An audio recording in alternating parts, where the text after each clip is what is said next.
Underdog Daily with the Badge Bros, John and Nez, and bittersweet day here. We love having Nez on the program, but his job is going to be up here after today.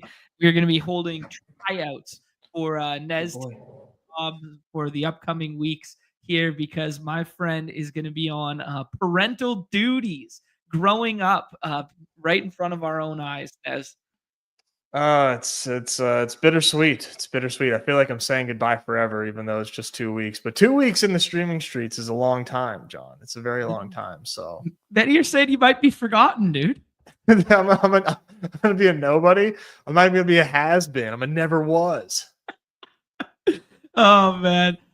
We will do our best to try and fill the void without you, Nez, but that's gonna be impossible. That is gonna be impossible to do. But I got some stuff lined up thus far. Maybe an NBA guest or two, maybe a football guest or two there next week. But yeah, we're gonna miss you, dude. We're gonna miss you. But exciting times for you, your wife, and the family that is gonna become three, dude. I know. Well, four. Don't forget about Oh, old little Theodore over here. He's insulted. You just said that. that's true. That is true. He will be first to be forgotten, though, unfortunately, when that screaming baby comes through the door. Yeah, he's gonna have a horrible culture shock for Yeah. coming for him. Are your folks rolling through or anything like that in the near future to meet the little guy? It probably in like 2 or 3 weeks. Like after we get settled in a little bit, they're gonna give us time to get adjusted, and then yeah, they'll be on like the first flight down here for sure. Yeah, that's the right move. That's a good move on their Yeah, behalf. very Give you considerate. that Very little, considerate. yeah, give you that little that breathing window there.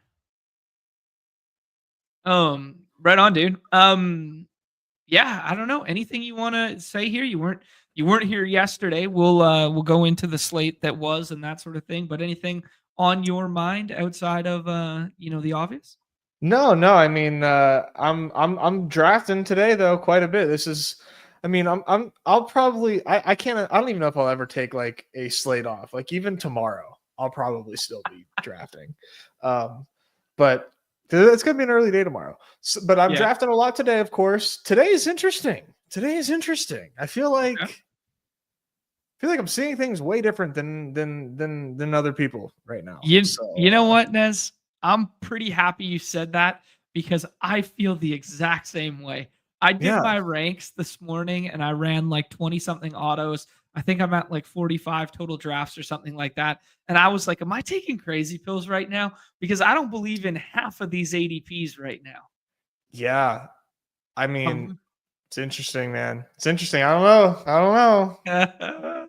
I'll be interested to see what side of the pendulum you and I are on, because even though we're seeing it differently than the field, are our views aligned right now? That'll be interesting to Yeah. find out.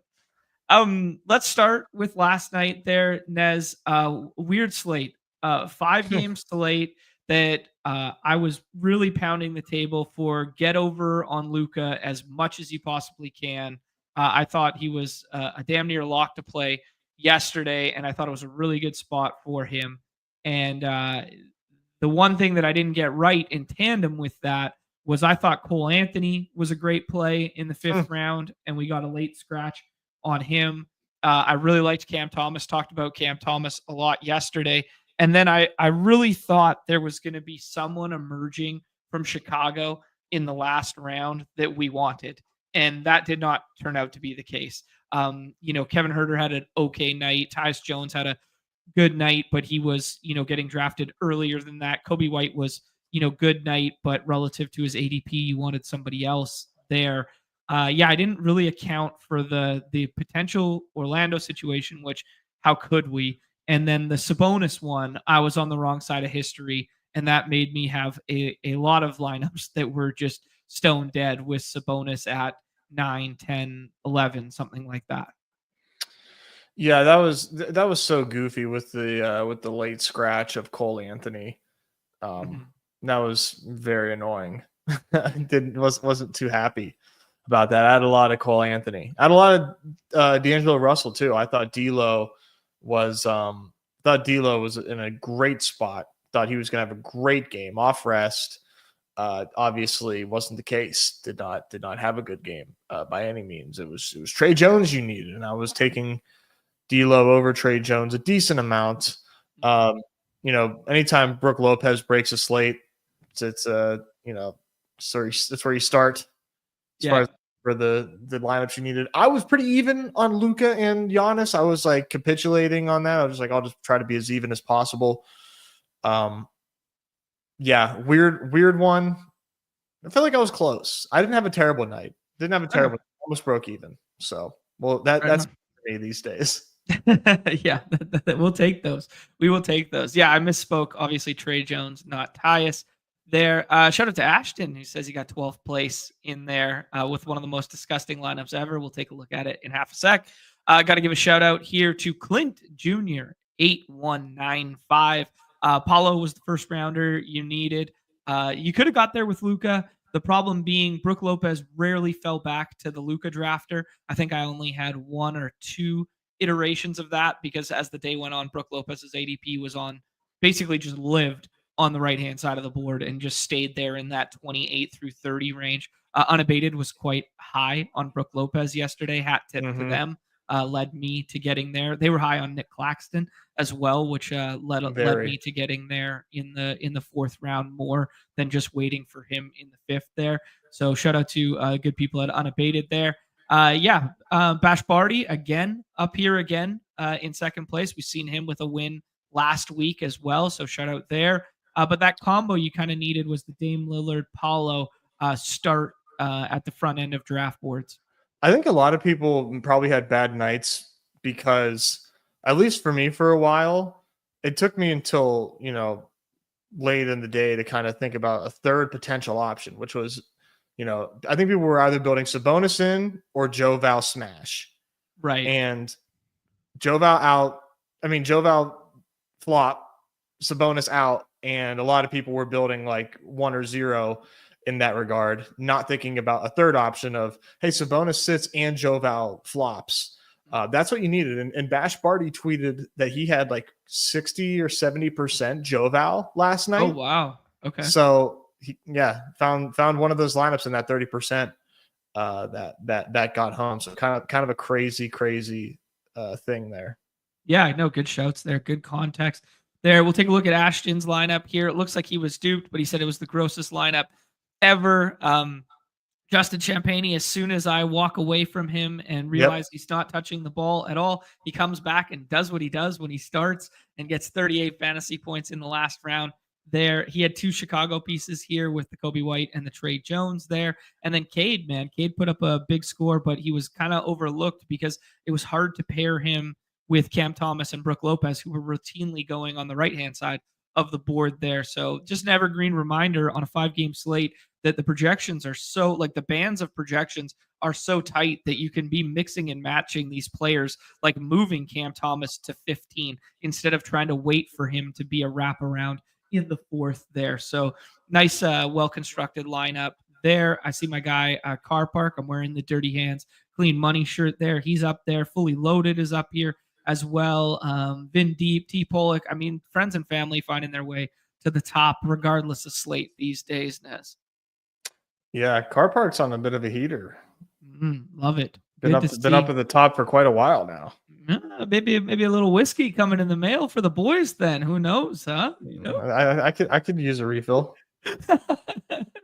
Oh, good shit, dude. And then shout out to just a guy. Alan is hanging out somewhere here. I was not in the buzzer beater last night, but renowned as the toughest contest on Underdog to win the buzzer beater there. He took that one down last night. So shout out to him. I saw him in the chat earlier there.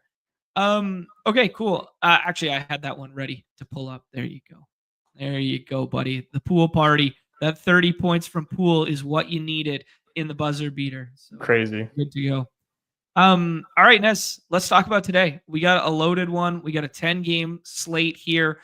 We got Luka on this weird back-to-back with a weird spread attached to it. They're traveling from Milwaukee to altitude at Denver. They are lacking bodies right now. The spread is huge for a game with Luka potentially being in it, which gives me the Windhursts. I don't know, but yeah. First and foremost, how are we treating Luka on this slate? I mean, I can't believe so many people are playing Luca in personally.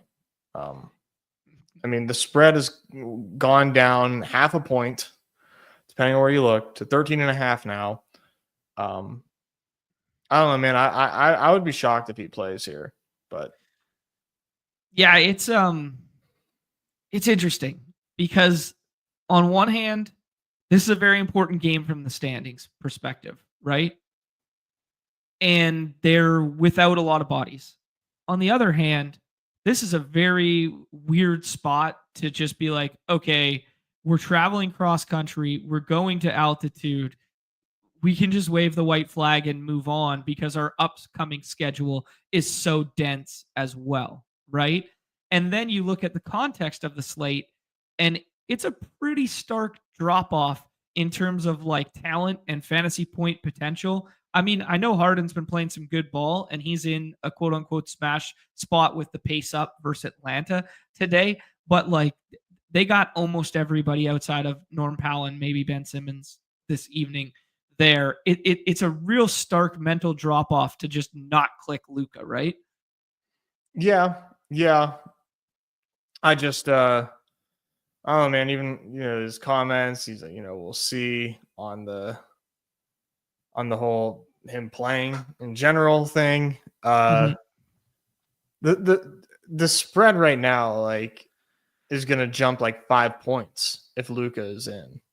I would agree with you, man. I would agree with you because that 13 and a half just screams that he's not playing basketball today, right? Yeah, Yeah. yeah, It's interesting. It is part of the NBA TV doubleheader, but those aren't treated the same as national television. So it's just kind of like local broadcast, rebroadcast through NBA TV. So I don't think like the punishments associated with that in terms of fines are like high enough for the Lakers to truly care about maybe some backlash if this was a fake cue or whatever. But hmm yeah, yeah. I'm leaning he doesn't play. Leaning he yeah, doesn't play. yeah. I'm kind of like you right now. But then, what have you been doing with him in terms of rank? Have you been taking Harden ahead? And then, I mean, we can have a whole completely different conversation about whether you think Tatum's going to play and whether Bridges' ADP is correct or not based on how he's been playing recently. On who do you even put above him, even if you wanted to play him as out today? Yeah, I've been putting Harden ahead of him. Okay, but just Harden, so you're just Luca Yeah. at 3. Mm-hmm. Mm-hmm. For what it's worth, I saw Winky do the same thing this morning. So that's a pretty, he's got his finger on the pulse of what's going on. John Collins out 2 weeks. Just got that one rolling through. We knew he was out this evening, anyways. There, so that one's rolling through. Nez, let's push on to the next one here with the Tatum Q tag. Yeah. Seemingly all of Boston is in the Q tag camp right now with Jaylen Brown, Derek White, Jason Tatum, and Kristaps Porzingis. Porzingis with this weird illness thing that said he was going to play, and then he went through shoot around last time out, and then didn't play after being at shoot around. Now he's present at shoot around again today, and who knows with this guy, dude? I don't even know if he's going to play full minutes and be worthy on a 10-game slate of being selected today. So I've kind of just X'd him out, whether he's in or not. I guess it kind of impacts Horford, who's been playing some really good ball recently. But how are you treating this Boston situation traveling to Miami? I have Tatum at 5 right Yeah. now. I'm taking Miles ahead of Tatum. And then when I don't have Tatum, I definitely make Jaylen Brown a priority in the 6th round. No Derek White for me right now. If for whatever reason he becomes a very viable pick, I'm sure I'll have swaps available to get to him. But yeah, treating it like Tatum or Brown, like I was saying. If no Tatum, take Brown. Okay. Jaylen Brown will look extremely good if Tatum is ruled out here. But I don't have a lean. I'm not fading Tatum though. Okay. Yeah, I think that's a fair stance there. It is one of the lowest totals on the slate. I think it's the second lowest total on this slate, and both these teams pretty good defensively. And if they both end up full tonight, because we know the Heat are going to be damn near full tonight, like they have been the last two games, and they've been doing some weird stuff with that rotation in recent memory. I mean, I could just wave this entire game if I knew everybody was in. But I'm in agreement with you. If one of Tatum or Brown sit, I do want exposure to the other one. I just don't know which yet. Mm-hmm. Yeah. Interesting to note when you guys are just box score lurking. Obviously, Jaylen Brown had a tough one the other night. I did mention on yesterday's show behind the paywall there that he did foul out, and it was Jaylen Brown's Muslim, and it was Ramadan, and he was fasting for like that whole window or whatever. So just something to put on our radar for like next year. I don't know if there's any push pull dynamic to that or whatever, but I can imagine playing an NBA basketball game when fasting would be an incredibly difficult feat. Well, it's not just one day. So Right. Yeah. How long? Do you know how long Ramadan is? when is Eid?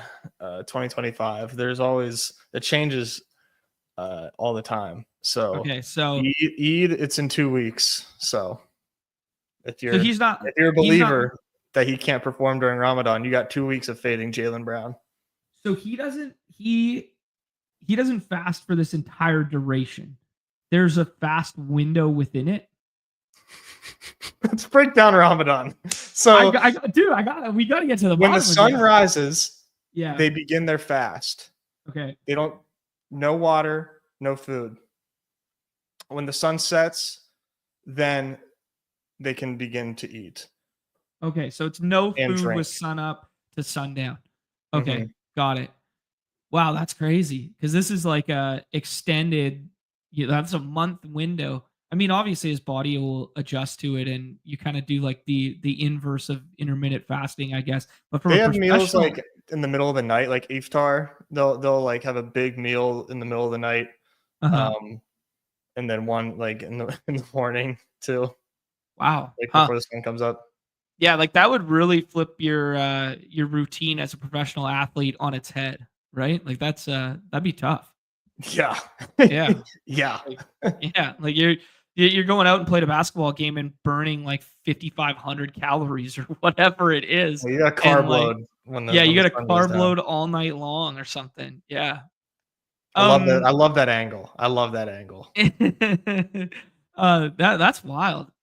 Okay, let's move on here from the Boston stuff there, and let's go ahead and talk. I guess one other Q tag that we already got turned to an out tag is Donovan Mitchell missing this evening. That's why I put Darius Garland on the cover there. Mobley has a pushed up ADP. Garland was a guy I was trying to get overweight in tandem with that this morning. Pace up matchup against Memphis there. We got Sabonis with the Q tag. He had the Q tag yesterday. Got ruled out prior to tip there. Just thoughts on Sabonis and whether he's going to play tonight in Phoenix. They were in Golden State last night. Yeah, interesting that they're not favored here against the Suns. I know they just played, but thought they would at least be favored here. 2-point dogs with Sabonis potentially coming back. To me, everything that I'm seeing based on spread, based on pick'ems, says that Sabonis is going to be limited in this game. 32.5 PRA for Sabonis to me says he's not full go. And if you know you're getting minutes limits on a 4th round pick, why would you take them? There's just like there's no ceiling with Sabonis. Now, maybe everybody fails around him and you only need like a ceiling of 40 points out of Sabonis today and you're good and you can still win. Yeah. I'm not taking Sabonis at all. Yeah, no, I like your stance there, dude. I think this is a very, very different situation than yesterday when we were dealing with a 5-game slate where I explicitly said, 28 minutes of Sabonis, like 24 to 28, given the rates that he has, could have got it done. I don't feel that same way today on a 10-game slate when there's guys playing 35, 36 minutes available in the 6th round that we can play over him this evening. I have a very similar stance to you on this game, so I'm glad we're seeing that one similarly there.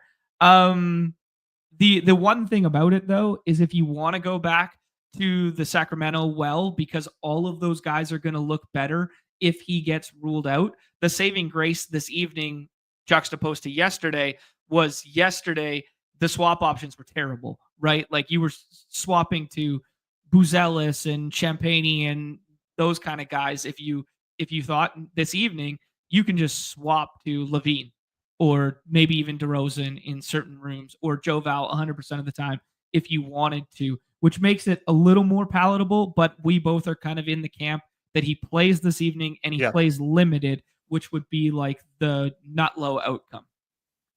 Exactly. Does not somebody that I want. Now, if you've also like the 6th, which I don't think is crazy. Yeah, fuck it. I would take Sabonis in the late 5th and 6th, but 22 is just too rich.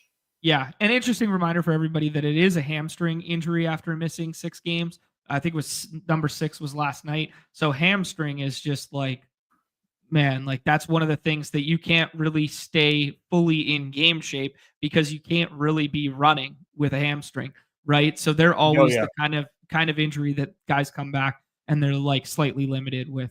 Shout out to the community here. Our guys, Just a Guy and Ashton, both dropping 5 gifted Membies off their big wins last night for the community. Community helping community, pushing it all in circles to the friends and family of the show. Much love to Alan and much love to Ashton W. Love it. Yeah, thank you. Appreciate you guys so much. Yeah, love you guys.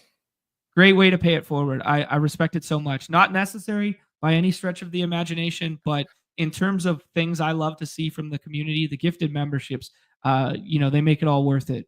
Yeah.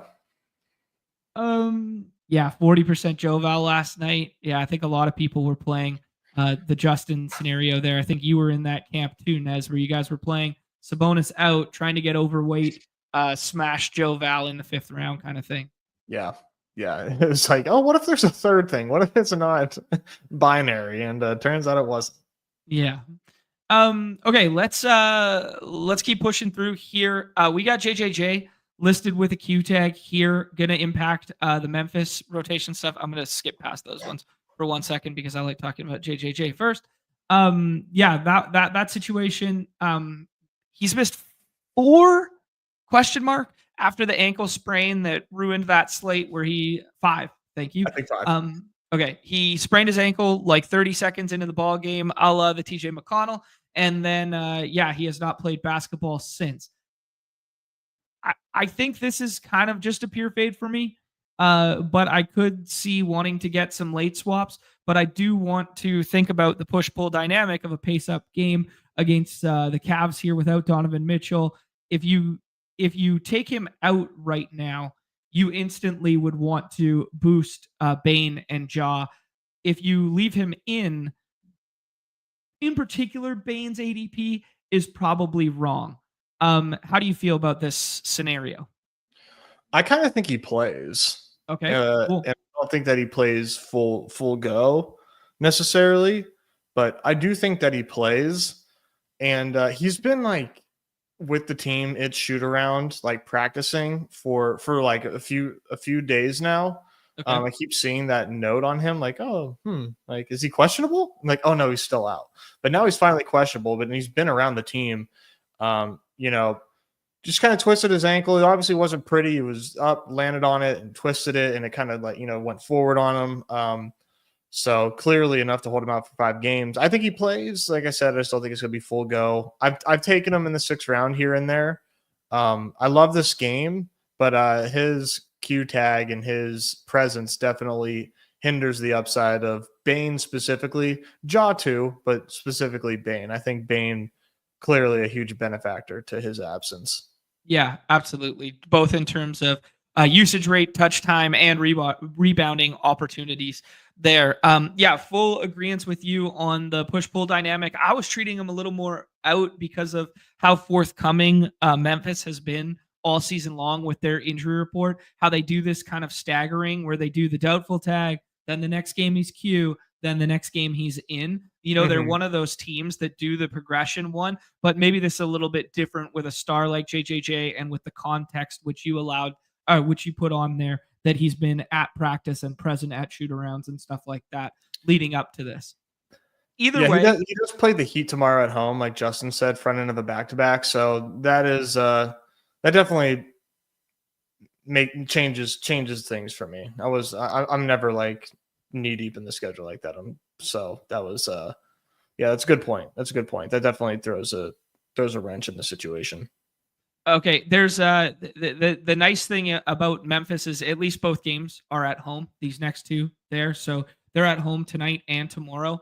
I guess that's a good thing to just harp on for a second there. That the Lakers are the only team on back end back to back, and we talked about that and the spread and what's going down there. Boston with all the Q tags is front end back to back, but they're at Brooklyn tomorrow, so that juxtaposing playing at the Heat tonight versus playing at Brooklyn does kind of, alarm bells. We can manipulate who plays and who sits in each of these. It kind of feels like a Tatum one night, Brown the other night, or vice versa kind of thing. Kind of. Yeah. Yeah. Kind of feels that way to me too. The Rockets are on front end back to back, but they stay at home for both these games, and they are both cupcake matchups versus Dallas and versus Chicago. There, Miami is traveling, so Miami's at home this evening against Boston, and they travel to Memphis for the back end tomorrow. The Pacers, who have already put a late Q tag on Siakam, there are at Philadelphia this evening, and then at Milwaukee tomorrow. So they're front end back to back as well there. And then Denver is staying at home and playing Washington tomorrow night. And so they're front end back to back as well. Interesting of note, just because of the probable tags currently on Joker and on Jamal. I think I nailed all of them there once that combo came up. No, I missed one. San Antonio stays at home and they play a back to back tomorrow. Charlotte tonight, New Orleans tomorrow. So I think I got everybody there. Oh, and then Magic. Yeah, Magic back end. Yeah. I remember back in my day that after Paulo put up a 70 burger last night, that he would be going like fourth overall today, regardless of back to back, regardless of matchup. I know. Just speaking to how the games have changed so much on our site. Yeah, it's annoying. So annoying. Guys, get dumber. I want to win. I want to win more. Okay, Nez, we could kind of rattle off a couple other ones here. We have the quiet tank Raptors in a absolute tank off versus Utah.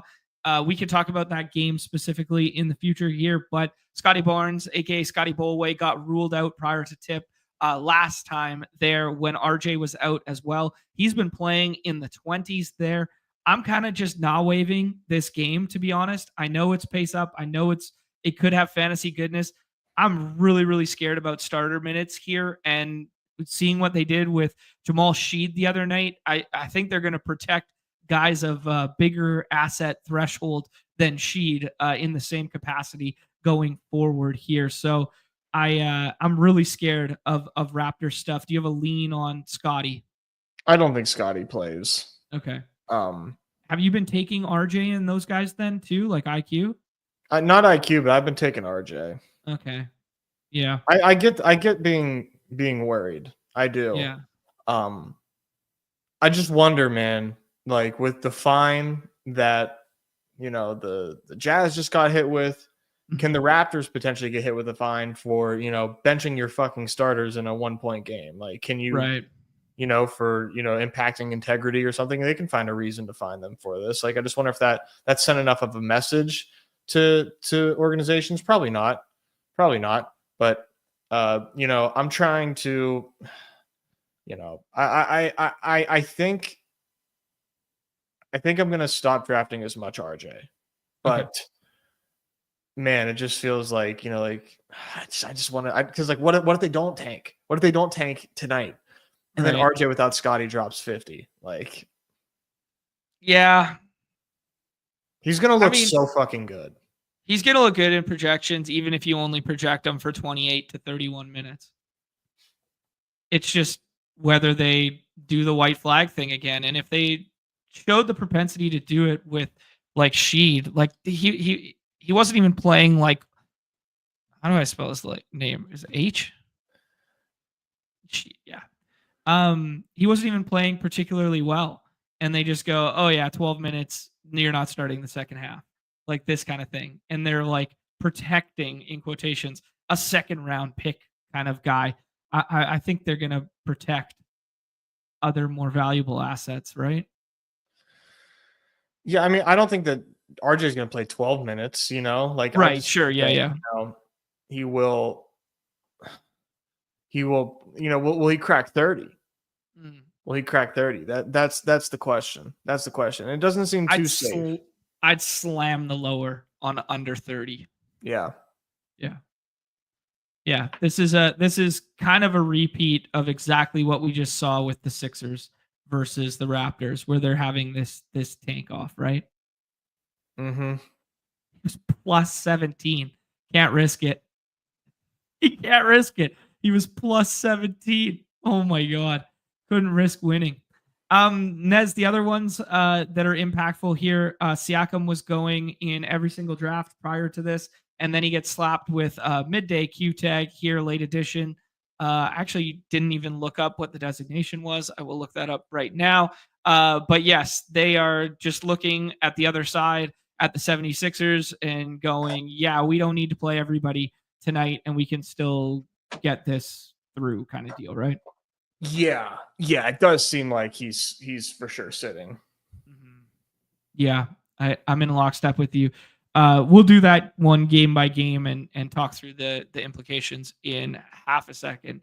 The implications, of being on a boat and such. Quentin Grimes, Q tag on the other side of that one.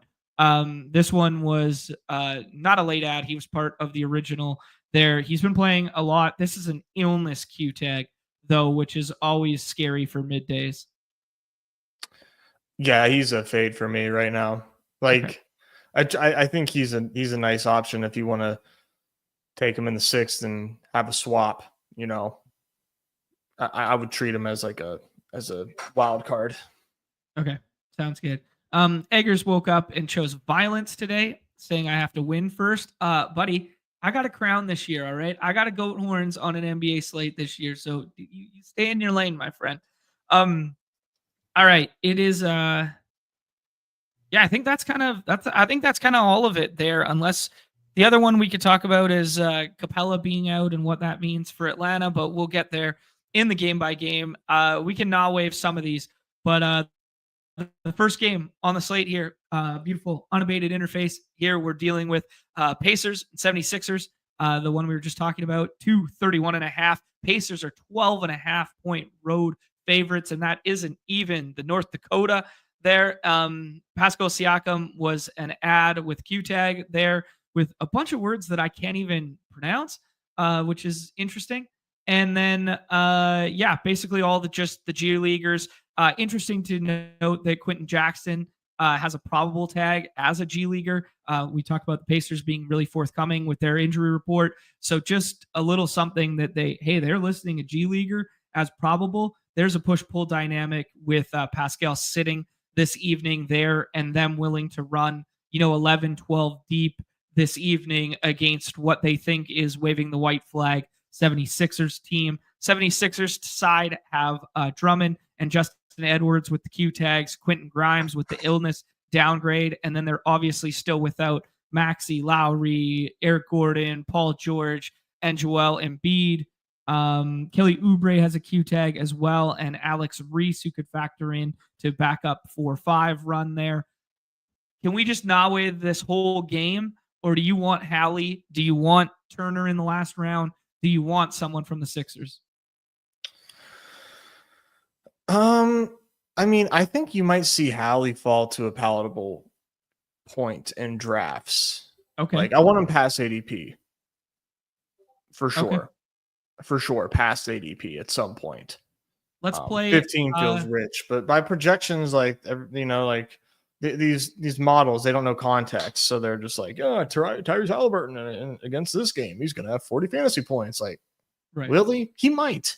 Hallie is impossible to understand. So he is literally impossible to understand. It was perfectly articulated. Evergreen there. Evergreen that he's impossible to understand. Yeah, will TJ McConnell simply outscore him this evening again in 20 minutes? That You is tell the us. evergreen. That is the evergreen question. Nez, let's play a new segment brought to you by Jewish McCaffrey. It is called Do You Want This Guy Instead of Hallie? You ready? Let's do it. John Morant, Yeah. Kawhi Leonard, Yes. Devin Booker, Yes. Tyler Hero, Not necessarily. Darius Garland, Yes. Yeah, Definitely I'll yes. I'll pound the table for Garland over Hallie this evening. Um, Desmond Bain, Franz Wagner, and Kessler in that tier. Do you like Hallie? Is that your stopgap? Yeah, I think so. I agree with you. Okay, cool. Great segment. Thank you, Jewish McCaffrey, for the sponsorship dollars to provide that to the people. Give me 1 second here. I got logged out of Unabated. One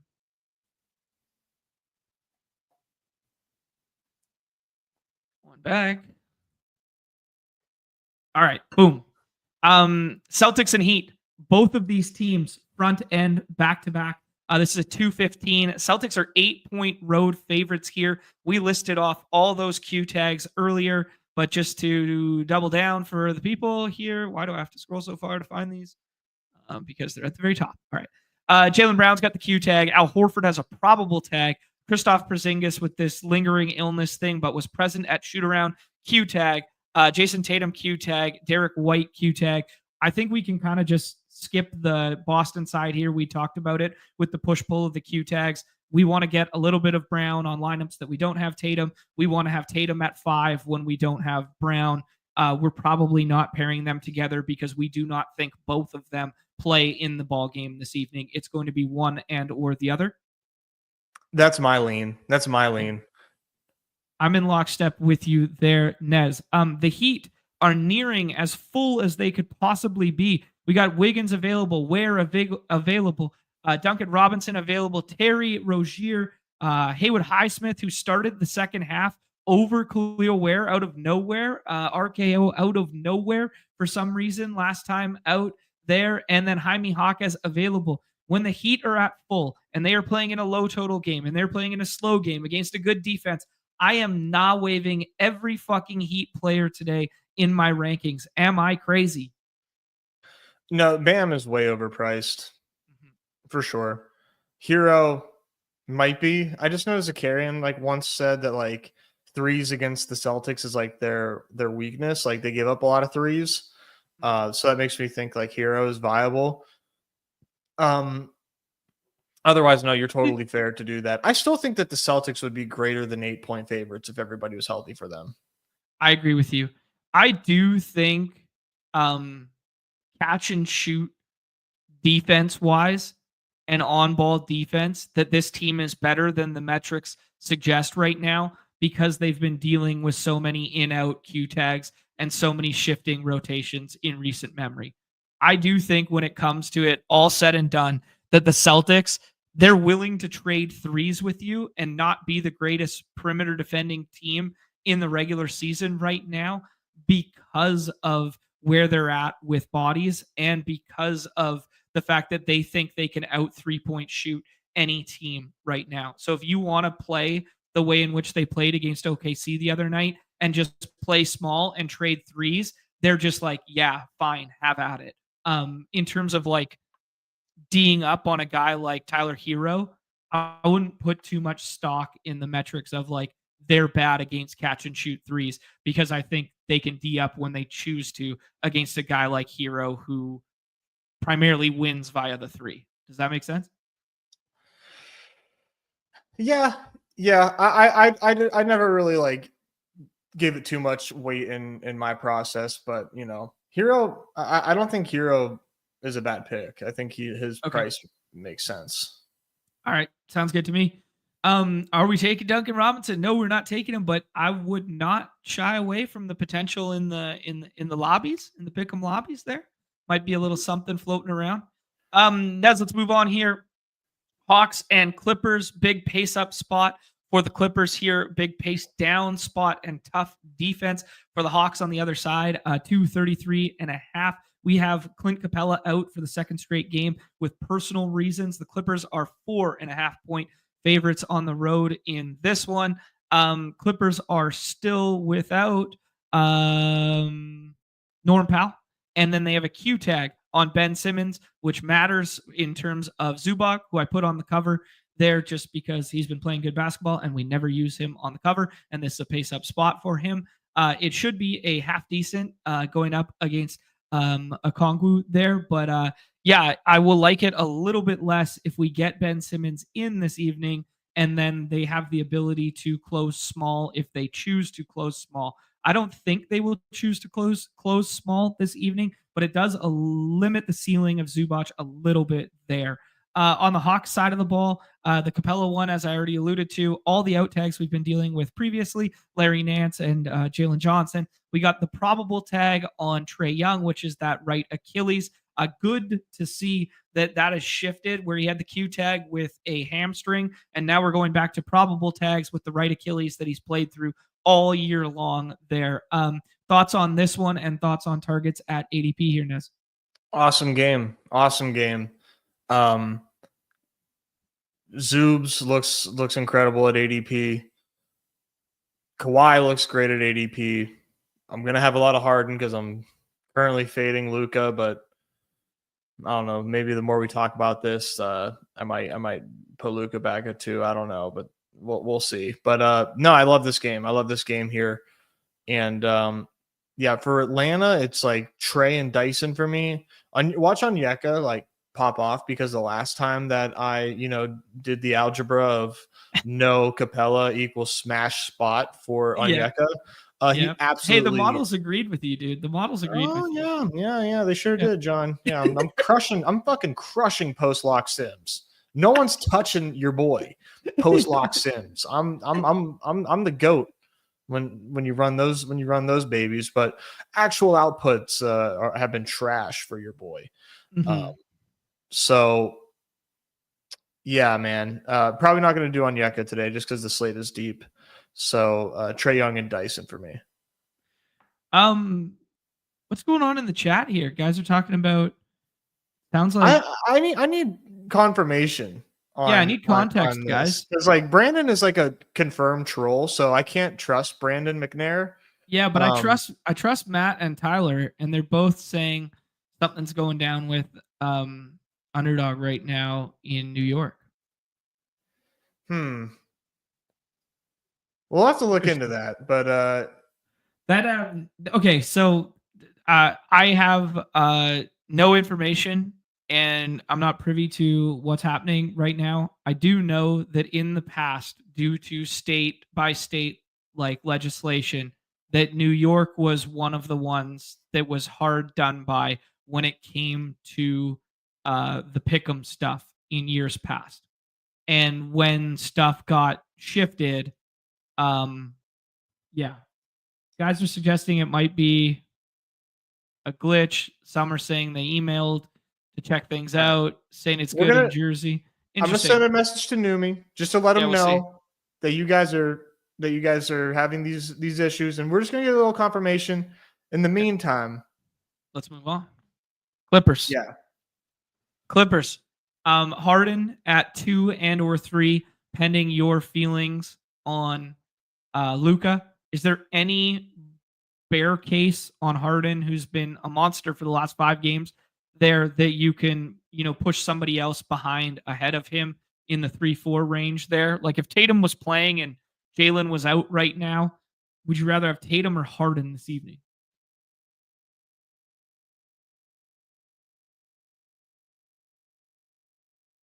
You're muted. I think Tatum. Okay. But this is a great spot for Harden. I think they're both pretty equal to me. But I'd prefer Tatum's range of outcomes, just knowing Jason Tatum is who he is. Right. But Harden against the Hawks is like a fantastic spot, dude. It does feel good. Any concern that we had Harden in Miami, then Harden in Atlanta, back-to-back peeler capitals of the world there for a man who enjoys the ladies of the night entertainment. You're always looking for the peelers. Last time he was in Miami, didn't he have a great game? He Didn't he have a crushed. great game? He crushed, dude. He put up 53 fantasy He's points. put that Harden's life good. behind him, man. He's put that life. He's a grown man now. How do you feel about Zubac's ADP at 8? I think it's a very interesting talking point. Are there targets you prefer over him there? And then same idea with Kawhi in the third round. Ooh, what am I doing with them? Yeah. I mean, I'm pretty overweight on both these guys. Now, I guess to backtrack here, I'm taking Mobley over Zoobs. Yeah, So, I agree with you. And I have Şengün behind both those guys. Ooh. I like All Zoobs right. and Mobley so much tonight. Okay. I really like Şengün tonight. I'm a little weary of spread and Dallas not keeping it competitive and the fact that they're front end back to back. But in terms of like just raw fantasy output this evening, my initial stuff had Şengün at 4 in terms of players that I liked. Yeah. I was a big believer this morning, but yeah, that's a lot of stuff. Yeah, no, I like Zoobs a lot. I'm mixing and matching Zoobs and Mobley, but I'm taking Mobley like 2-1 over. Okay. Sounds good. I'm taking Mobley 2-1 over Zubac. Okay, so there you have it. Nez likes it in the inverse order: Mobley, Zubac, then Şengün right now, and then the Kawhi Leonard one. Interesting ADP. Obviously, been playing damn near full in recent memory. He's been putting up those 40-point performances in terms of fantasy points in recent memory. He had a 51 before sitting that Miami game out. Just thoughts on him opposed to this Booker and Morant and Hallie tier. Yeah, I think I do like Booker more than I like Kawhi. But it's not by like a meaningful number. Yeah, okay. But I do like Booker more than Kawhi, but love Kawhi here. I think Kawhi is like a very, very nice 40 to 50 points, and nothing wrong with that. Like, just feels so safe. It does feel safe, doesn't it? Just feels like one of those classic, like, oh yeah, this just feels good. Yeah, I think your EV looks good whenever you take a lot of Kawhi Leonard. Yeah. Slower game with a lower total here. These next two coming up. Rockets 219.5 front end back to back for them, but they are one of the teams not travel. Or sorry, they were one of the teams. Now I've butchered it. No, they were one of the teams not traveling, getting Chicago tomorrow at home there versus Mavericks. Who the hell knows what this team's going to look like? Injury report littered yet again. They still can't sign bodies until April there, unless they get some emergency bailout designation. Yada yada. They could have 7 tonight. They could have 8. They could have 10. Who knows with their injury report right now? But currently, no Mavericks are being drafted, and the Rockets. I will read out injury report here. We just saw a ceiling game from Jalen Green, who helped somebody win a slate 2 nights ago there, and they're still without Amen Thompson. They are still without Reed Shepherd with that broken thumb. And Fred VanVleet is not listed on the injury report after coming back last game. So there's a bullish indication there. And then on the Mavs side, they're without everybody that you'd expect them to be out, the Kyries, the Gaffords, the ADs, etc. But they have Q tags on Dante Exum, Kai Jones, PJ Washington, and Brandon Williams. So it's really tough to know who they're going to have this evening outside of knowing that Najee Marshall's probably going to play a lot again. Yeah, this game just feels like this is such like a fake 10 game slate because we have so many games that you can just like really not give a shit about. Okay. And this is one of them for you? Yeah, I've no interest in anybody on the Mavericks. I'm not getting to a lot of Şengün just because I like guys in other spots more. Who I like most relative to their price is Jalen Green. Yeah, okay. I really like Jalen Green. Yeah, hat tip to us the other night for saying that the Dick Van Meet handling coming back would be a good thing for him to open him up as a shooter. Yeah. And then the fact that Amen was not there to be like a off-ball catch and shoot option was good for him to be kind of like first option from the perimeter after getting a kick. Those potential assists shifting by way of him into Fred VanVleet's hands instead was actually a good thing in terms of his ability to score. Okay, cool. Let's move on there, Nez. Unless you have anyone on Dallas you want to draft in the last round. No.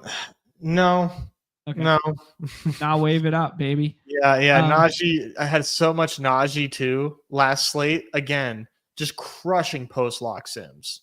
Crushing. Nailed it, dude. Nailed so it. much Najee Marshall. 42 fantasy point pick 'em before tip last game. Yeah. Yeah, he was one of my higher owned ones as well there, and I did swap where possible to him as well, and did not matter at all. He played 28 or 26 fantasy points, something like that. Next one up here, back to back for the Orlando Magic and the Minnesota T-Wolves, who are back to full health, playing at home here, 10-point favorites over the Magic. Magic had that weird situation with Cole Anthony ruled out before tip with a toe last night. 2 times ago out was the T-Wolves in Denver at altitude and putting an absolute hurting on the Denver Nuggets there. Nuggets waved the white flag down 24 with like 6.5 minutes left there. So T-Wolves looking every bit for real right now with everyone in. I will read out the injury report. There are just G Leaguers listed for the Timberwolves, and then the Magic have Q tags on both KCP and Cole Anthony this evening, which will obviously affect their handling in the first unit. We saw good Canadian kid Corey Joseph start last night. I imagine, Anthony Black factors in a little bit more. Lowest total on the slate, slowest pace on the slate. Fucking wave it for me, bro. Yeah, this is an ugly one, dude. This is an ugly one. However, I got no problem with Paolo here. Paolo's been hooping. The total is really, really gross. Obviously, as we see here, but Paolo seems okay. But definitely overpriced. But one of these guys that I just think is playing really well right now and has these just massive ceilings, which is what we care about, right? Median totally makes sense that the median looks worse compared to guys around him. His ceiling, though, his raw ceiling is just so evident, and we're seeing it lately that I truly just don't think that he's a great fade personally. Ant Edwards, though, I'm gonna have no Ant Edwards today. I think I might have legit 0 Ants today. Okay. Nothing there for me. Yeah, I tend to agree with you. I think in general. Yeah, I tend to agree with you there, Nez. There's a lot of guys behind that I prefer. Little context in the chat here. Thanks to our guy A Rosen, Mount Rushmore, true grinder on the site.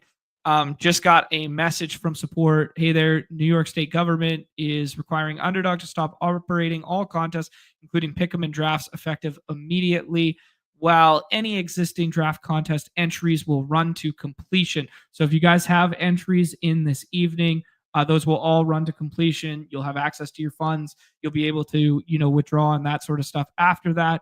If you want to inform the New York State officials that you'd like to continue playing on, blah, blah, blah. Okay, that's brutal, man. Sorry for all of our friends out in New York there. I know Nick's part of that. Alan's part of that. I'm seeing a bunch of guys in the chat as well. Zakarian.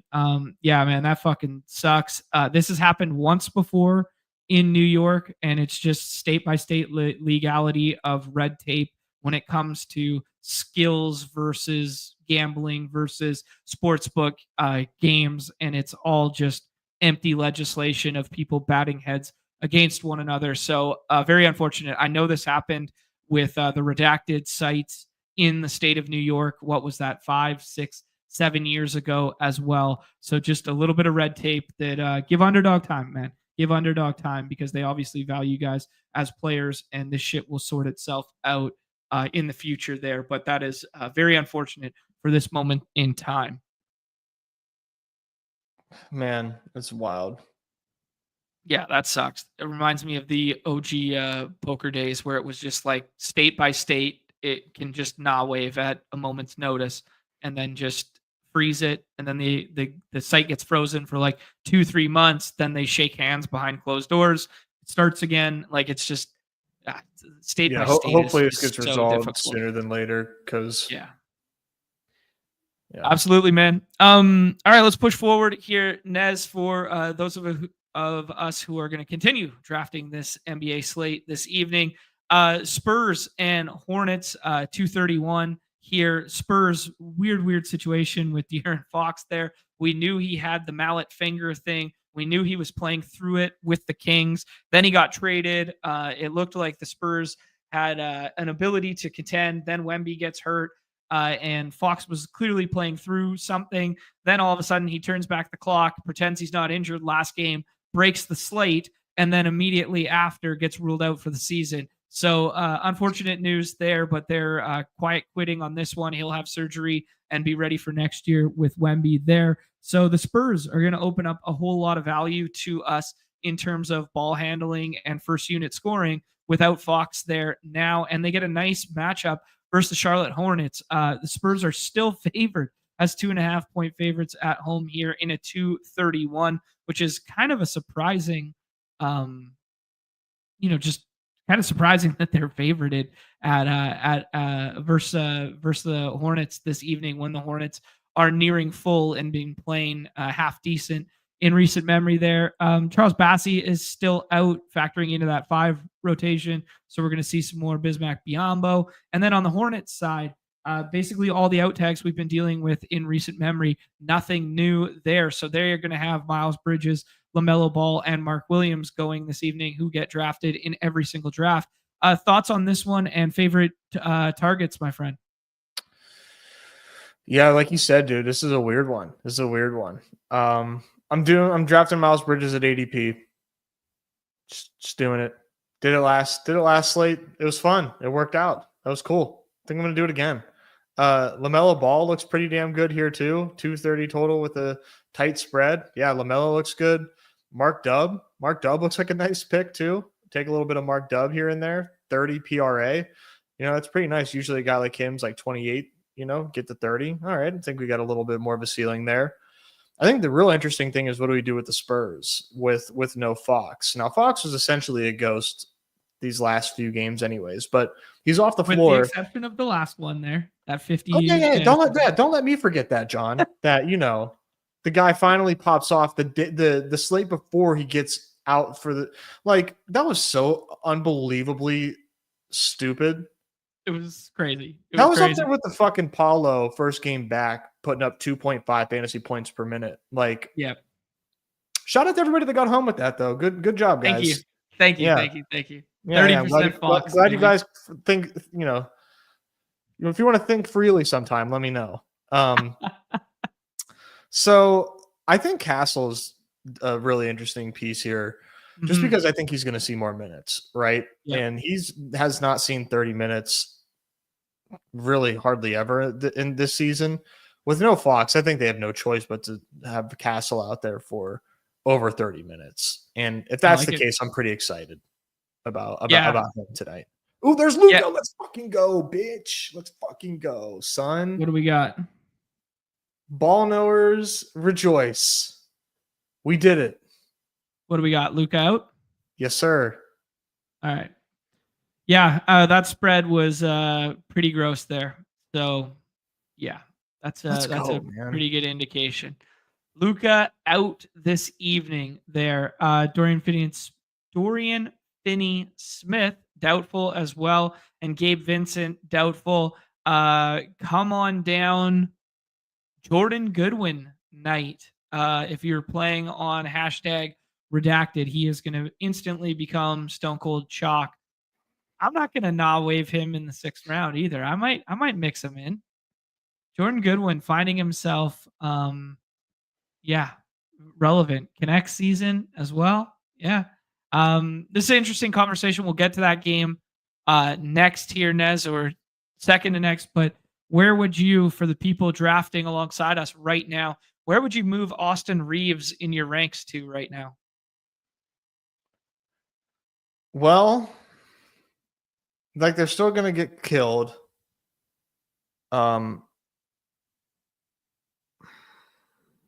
I would say like 20. Okay. There's so many good picks in that Yeah. range. Yeah. Like over like him versus Hero, I would take him over Hero. Okay. All right. Yeah, I like that. I think I'd take him over Hero too. Mm-hmm. I like that. He's Yeah, man. he's gonna project insanely well. Yeah, Like he's gonna, whether or not you want to play him or not is one thing. The projections are gonna love Austin Reeves tonight. I think you're looking at anywhere up to like a 36.5 PRA on Austin Reeves when the updates come through. Yeah, that checks out to me. Yeah, Best Ball Viper, roll back the tape, dude. We talked about it literally like 5 minutes ago. Yeah. Luca to Bronny swaps are gonna hit like crack. That's funny. AMAC flexing in the chat here. If you guys want the 2024 Albatross winner on, woo, flexing on us. I think I knew that, but didn't know that. So hey, if you really want the Albatross, why don't you give us donate some Nembies to prove it? Let's see how much disposable income you really got, buddy. yeah, yeah. AMAC, I haven't seen you donate in any memberships recently, bro. All right, dude. Let's move on here. I think Vassell and Castle are both good picks at the back end. I really like the Mark Williams matchup too. I was trying to get over on him in that like 24-ish range. I am scared that they do have three centers that they can all give run to. But I do think 28 minutes of Mark Dub versus Bismack Biyombo really piques my interest, and it's a little bit of leverage off of like the first round Bridges teams. So yeah, Biyombo? You weren't listening at all. It's fine. Just now wave that. We're moving on. I mean, I could tell it was just like a name that I just was not drafting. No, it's Mark. I'm talking about Mark Williams. Okay, next on here. I like Mark Williams a lot. Really different game. What? Sorry, continue. We were talking about Spurs Hornets. Then we interjected to talk about the Luka news, and now we're back to Spurs Hornets. And I was waxing poetically about liking Mark Dub at ADP tonight because of the Bismack Biyombo matchup. But that's neither here nor there. Sorry. All right, let's move on. I do agree with you. All right. I do like Mark Dub. Highest total, fastest pace on the slate. Two good teams going up against one another, but we don't know fully what things will look like for the Grizzlies yet because of the JJJQ tag there. But Donovan Mitchell already ruled out for the Cavs. Cavs are 2.5-point road favorites despite Donovan Mitchell being already ruled out.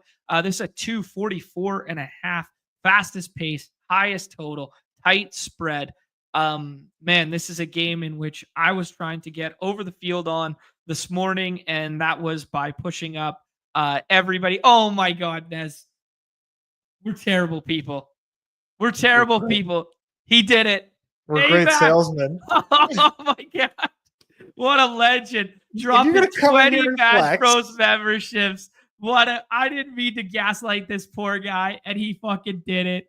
No, you're gonna come in here and flex. You got to show some love. We're a community here. We're a community here, and we do communal acts like donating memberships. AMAC, I tell you what, AMAC, hit me up. Well, I guess the Albatross is probably going to close before I come back from hiatus. Hit me up in the DMs, and we'll see what we can do. I know. Yeah, we can hit him up in the DMs there for some golf related stuff. But Nez, one of us is gonna send AMAC. AMAC, message me on Discord. I'm gonna send you a Badge Bros some merch there, dude. I'm gonna send you some Pete Over Zed gift card at the store and stuff like that. Thank you. We gaslit him into 20 Badge Bros membership. Last year's Albatross champion legend. Thank you so much, AMAC, for dropping that. What a legend. That's how we do it. Oh, I feel so bad. No, dude, he won the Albatross. That's true. And he's always hanging. He's a good player on the site. Yeah, no, thank you, dude. That was cool.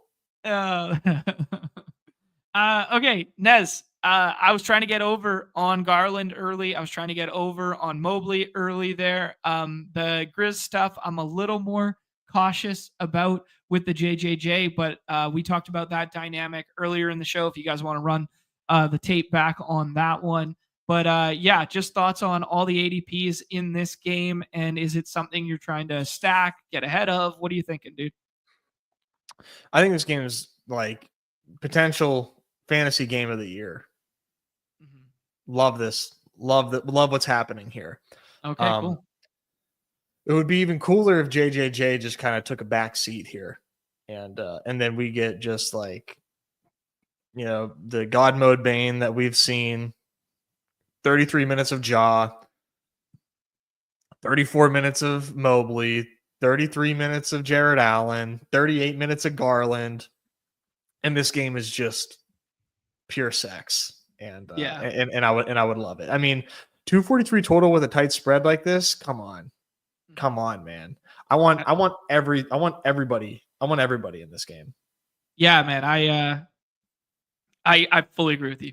I'm feeling the exact same way there. I do think I need to introduce a little JJJ in the last round into my life now that we talk about it more, but I am a little bit scared about the potential minute cap ceiling there. But as this player pool gets a little bit thinner as the day goes on, I do think I want to share or two if he does go in this one. But if he does not go, as you're alluding to, I mean, just jamming all 5 pieces from this game up your draft board, why not? That's kind of where I'm at. Yeah, I mean, JJJ right now, the PRA is like 27.5. So yeah, I mean, it's not like spectacular, but I think if he was full health, it would probably be like 30, in this one. I mean, no Santi today, so that's one body, one as many bench pieces as we can remove from the Grizzlies, the better. And just give these guys as much run as possible. So yeah, I don't think you can go wrong with any of those big 5 here. Okay, cool. Yeah, I respect it. I like it. Is there anyone we can scroll down to further now? Like Ty Jerome coming off rest. Is this game good enough to get to that? Or is that just too insane on a 10 gamer? No, I don't think you can. I don't think you can necessarily do it. But if you want to slide them, in the pick'ems, I think you could do that. Yeah, do something like that in the pick'ems with like Jerome or Hunter or someone like that, like one of these off the bench guys that you kind of see if this game fails with the starters, it's because Hunter scored 28 off the bench or whatever, like he's prone to do sometimes. Yep. Okay, cool. Yeah, Luka's out to celebrate the birth of Nez's child. Good, respectful Dallas guy supporting Dallas guys. There, here you go. AMAC, long time lurker, short time chatter. There you go. So we didn't fully out him, but Blake doing it right here. He said if he wins a big contest, he's canceling his membership to assert dominance. Not giving any credit. Not giving any credit. That's funny. That's funny.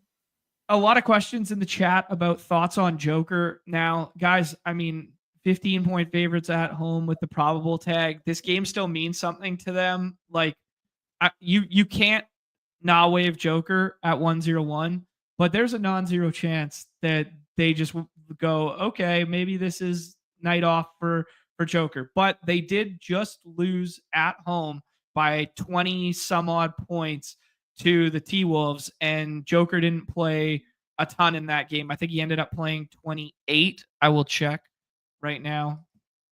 Jokic played, he still played 38 in that one. Never mind. I'm full of shit there. Okay. Spidey senses a little bit, but there's no way you can not take Joker at 101 today. Like, there's no way. I'm just waiting for the now questionable update. Yeah, I think it's a very real possibility, but I'm not taking James Harden over Joker as on the speculative nature that there might be a pending Q tag. We'll cross that bridge. We'll cross that bridge later. Yeah, I mean, yeah. Okay, let's move on to that game. Nez, the spread is 15 now. So it started at 13.5 and moved to 15 now that the Luka stuff is official, alongside all these other ones, the Dorian Finney-Smith, as I alluded to, the Gabe Vincent. Yeah, Nuggets on their side of the ball, they're probable tags. So I don't know, maybe some anticipatory uh probable tags from them, but probable tags on Christian Brown, Joker, Jamal, Zeke Naji, and then a Q tag on Aaron Gordon. Julian Strother has already been ruled out. This game has all the makings in the world to be a dumpster fire off. And, what if Russell I Westbrook was gonna versus say, I was waiting for it. what about Russell Westbrook versus Jordan Goodwin just hooping it up versus one another in this bad boy, Nez? I don't know, man. Spidey senses a little bit here. Yeah, what are you thinking? I think what if they just rolled out Russell Westbrook and said break the 30-20-20 record. Go and just do it. See you think he could do it? You think he could be the second player on the season to put Yeah. 30-20-20? No. I mean, I am definitely third eye open on a now questionable update on Jamal Murray for sure, Mhm. and probably a out tag on Aaron Gordon. I'm definitely woke to those possibilities. But Jokic is going to play. They still need to win, right? They can't go, bench for bench and think that they can just walk in and beat the Lakers, right? They still got to beat the Lakers. Mm. And I mean, you don't overthink Joker 101. Just Okay. don't. I Yeah. don't think anybody's doing it, but Yeah. I think like Clipper Nation kind of hit the nail on the head here that like a 45 fantasy point game in 26 minutes where they win by 30 is definitely range outcomes now, right? he's Like still that's yeah. definitely. But Yep. that being said, the strength of the first round right now isn't strong enough at like the quote unquote pay up options because we can poke holes in basically everyone behind as well. That like it's not a slate where we have Giannis or Luca or some of these other guys where it's like if we were dealing with this situation, but then you had the premium guys behind, you could justify putting Giannis and Wemby and these guys over him on a day like today with this newfound information. The problem is the depth of the slate is like if it's a Joker night, you're drawing dead by fading Joker, right? Yeah. Yeah. Yeah. You So it's always just like, are. yeah, yeah. Um, okay. Amax asking how much he's got a gift to run an albatross at the end of stream. Buddy, you've gifted enough today. Save your money there. We'll run an albatross in the future here, but today is a loaded day for both Nez and I. So not today, but I promise in the future, man. Save your money. We love and respect you. Appreciate it. Nez, anyone on the Lakers side outside of Reeves for you this evening? No. Okay. Mm-mm. But Okay. I do like Reeves, despite them being massive dogs. I still like Reeves. Yeah. This lineup could be very interesting tonight. Like if you hypothetically get, I mean, we got doubtful tags already on DFS and Gabe Vincent. Like, what could the Lakers starting lineup look like? It could be Jesus uh Christ. Connect. Okay, let me do this. It's either Milton or Godwin start or Goodwin. Sorry, Godwin. Goodwin starting at the 1. Then there would be Connect, Vanderbilt, Alex Lynn, and then one of Fake Milton, Cam Reddish, Koloko, who played a decent amount last night. Dude, this is thin. Man, I don't know. Give me a little bit of blowout run for Jordan Goodwin tonight and see what happens. I'll take a little Jordan Goodwin, Russell Westbrook mini correlation, 5th and 6th round stack. What about Markieff Morris? Marquise Morris. Oh my god. What Don't is Markieff Morris used to be like Yeah, man. the guy that you would take whenever like there's usage available, Right. and then Markieff Morris goes off. Right. Yeah, 100%. Oh man, AMAC just being a legit good dude here. 5 more for the community. Dude, AMAC's Oh killing my it today. gosh. Oh man, happy hour started early on the East Coast for AMAC, huh? He's getting after it for the people.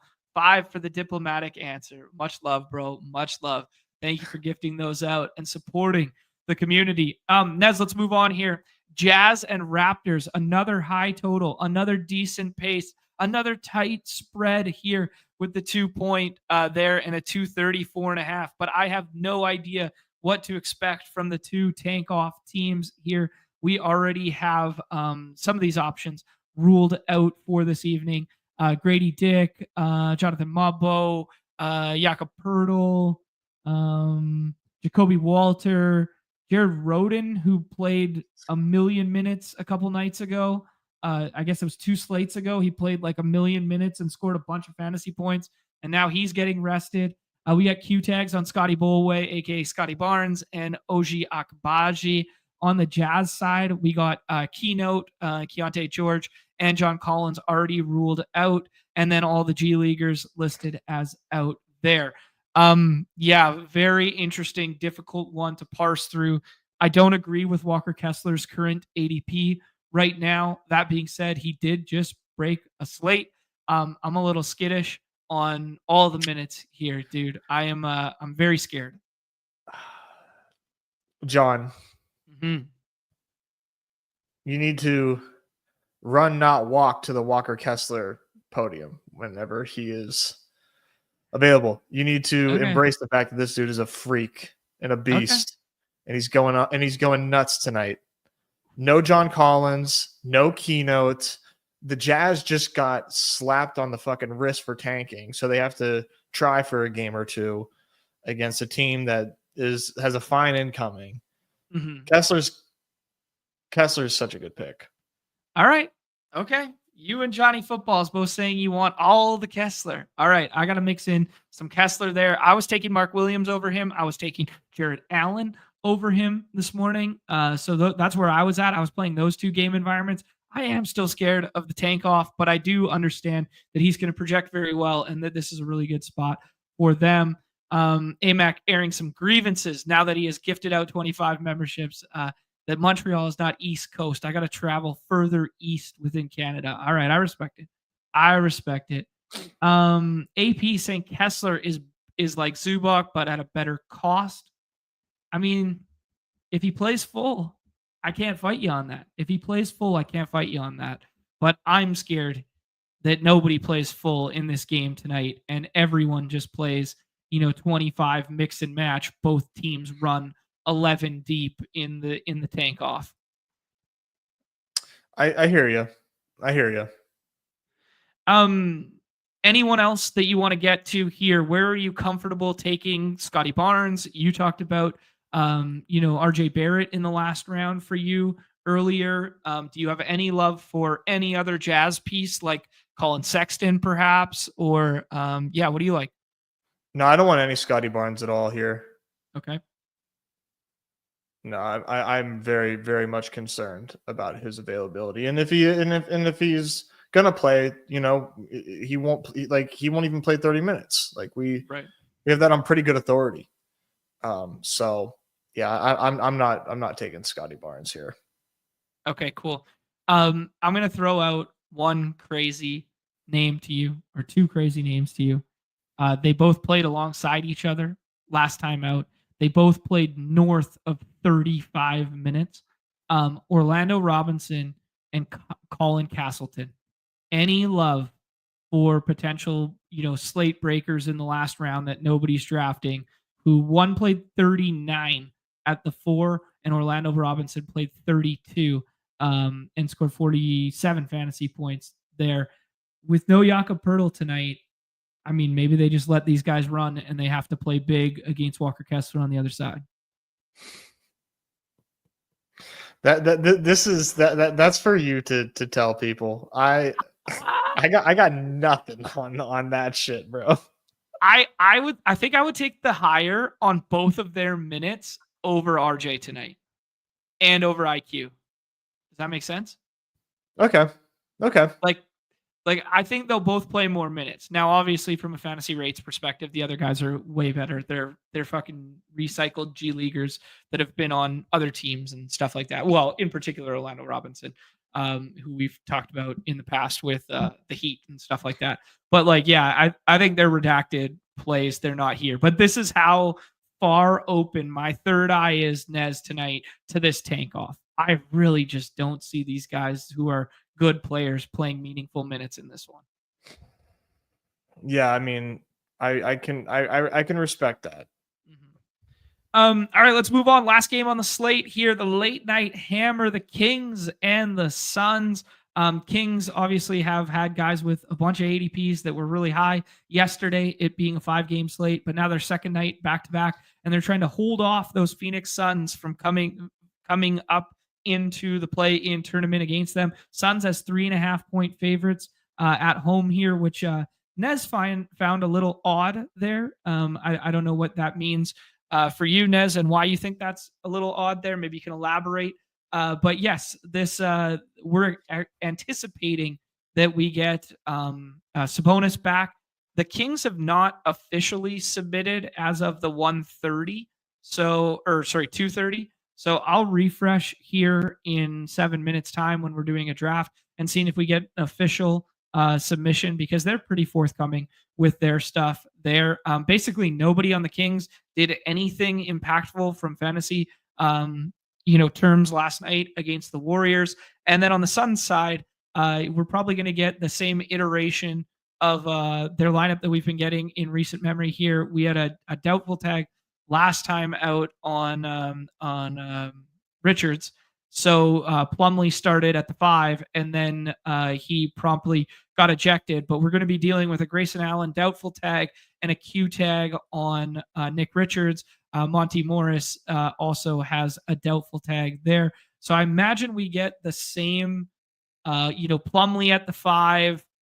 They haven't been starting Bol recently. We probably get Beal, Booker, and Durant in that starting lineup. So thoughts on just the ADPs right here and targets from this game that you want to get above or below on? Yeah, this one is interesting because like KD and Booker obviously look really good here, and I like them both. Gonna have a lot of Devin Booker tonight. Okay. And then the Kings are going really, really late. And a lot of it's just because of this like Sabonis Q tag. But I still like DeRozan here quite a bit. Yeah, he was, sorry, I misspoke there, that he was the one and only King you needed last night. Yeah. Yeah, he had a nice game. Yeah, 41. I like him tonight here against the Suns too. Yeah, I just think the Kings are a better team than the Suns. So that's why I was like a little surprised at the spread. But they are on the road on a back-to-back, so that explains it. Yeah, on the road on a back-to-back. Yeah, that's kind of the only explanation. The fact that Sabonis is anticipating minutes limit there. Jake LaRavia came into last night's game with a Q tag. He ended up playing 21. So who knows? There could be a little, someone else, someone else popping up on the injury report when they get submitted in a couple minutes time here. Clipper Nation saying, what happened to Levine's shot volume last night? That's a good question. I didn't watch any of that game last night, so I do not have a good, strong answer for you. I can look at some stuff in a half second here, but I don't have a good answer there.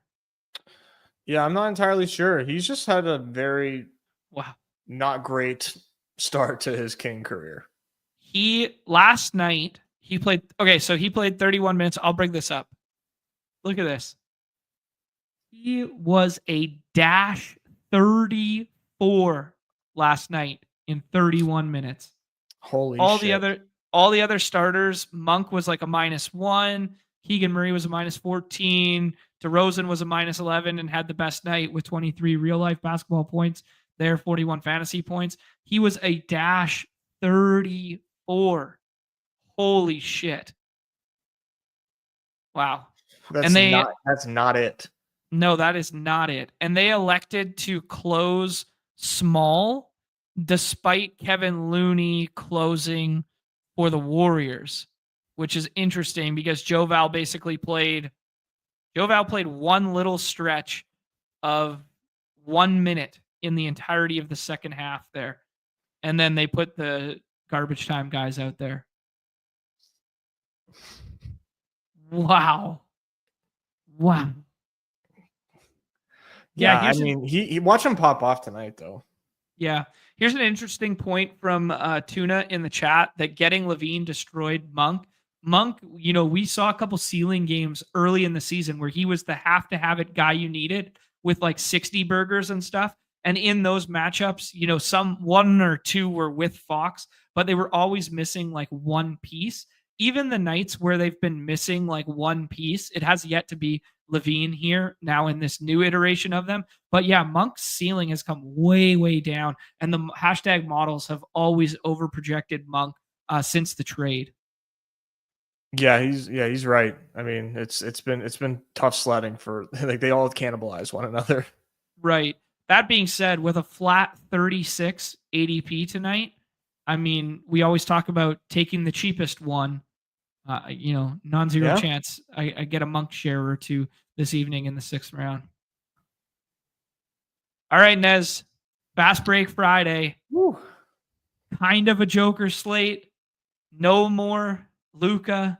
This is going to be a wild draft here. We are going to see what is up. Yeah, I'm excited to see what these lobbies look like.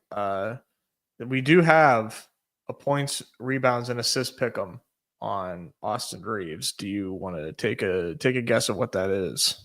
I liked your number earlier. I think 36.5. Yeah, I'm with you. It's 37 and a half. Got into my head, I'd take the lower on that. Yeah. I think it's going to come down.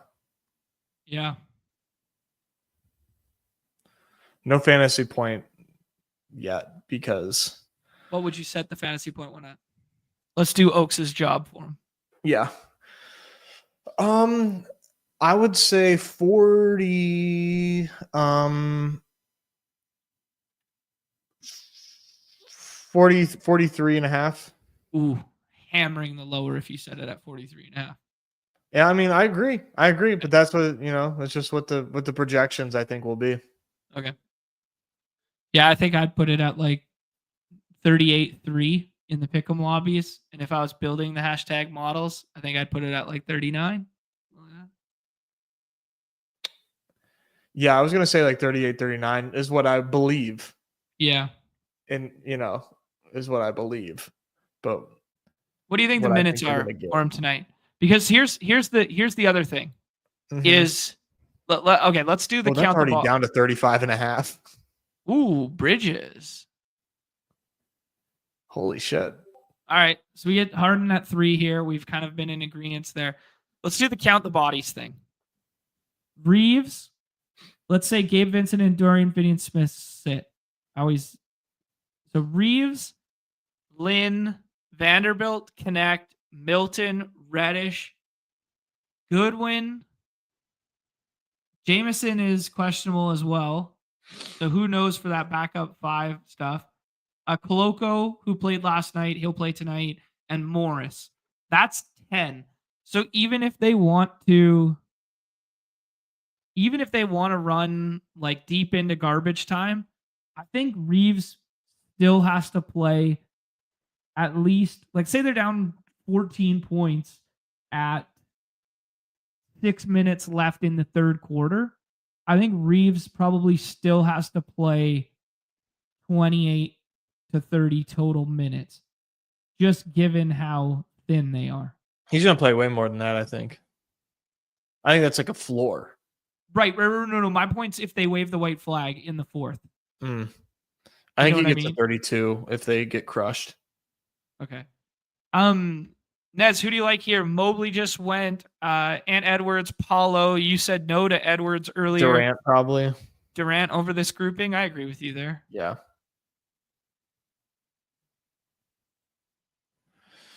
Yeah. And then, I mean, like, for me, yeah. Well, yeah, they did, and now we don't have anything. So okay, now it's back up 36.5. I still don't see his fantasy points. So 36.5 PRA. yeah, Nailed they're it. all over right now. They're gauging it in real time. Mm-hmm. It's really hard because you have to think through, like, will he stay on the floor for garbage time if the game plays to the spread? Yeah. Yeah. And I think a lot of people are just going to look back to the last time he was on the court by himself and how he just like went crazy. Mm-hmm. 41 minutes, a million fantasy points, yada Yeah. yada. Nah wave in the Heat game. Booker plus Durant feels bad. Garland time. Garland over Ja? Yeah, Okay. let's do it. Let's flip the board. Reeves didn't go yet, right? No. Reeves at 21, 22-ish. Feels good to me. Walker Kessler or Reeves this evening? Reeves. Darius Garland or Reeves this evening? I think Garland. Desmond Bain with JJJ out or Reeves this evening? Bain. Now with JJJ in. Reeves. Yeah. Nice. I think I agree with you fully. Yeah. There's your There we Austin go. Reeves. So Cheetah go. Bear setting the new ADP at 20. That seems reasonable. Walker Kessler all the way up to 19. Franz Wagner up to 21. I got a couple 5th round Wagners this morning. This is where I've been taking Mark Williams. Yeah, let's do it. Do you like him more than Hero this evening? I think it's about even. Okay. Yeah, I like Mark Dub here. I think when you get, guys like Vin DP back in these streets, you're going to see Austin Reeves go at like the 2-3 turn. Right. Yeah, where they just jam the ranking or the projection, and that's what they do. Yeah. I gotta ask you here with the what was it? The looming potential of a Joker Q tag. All right.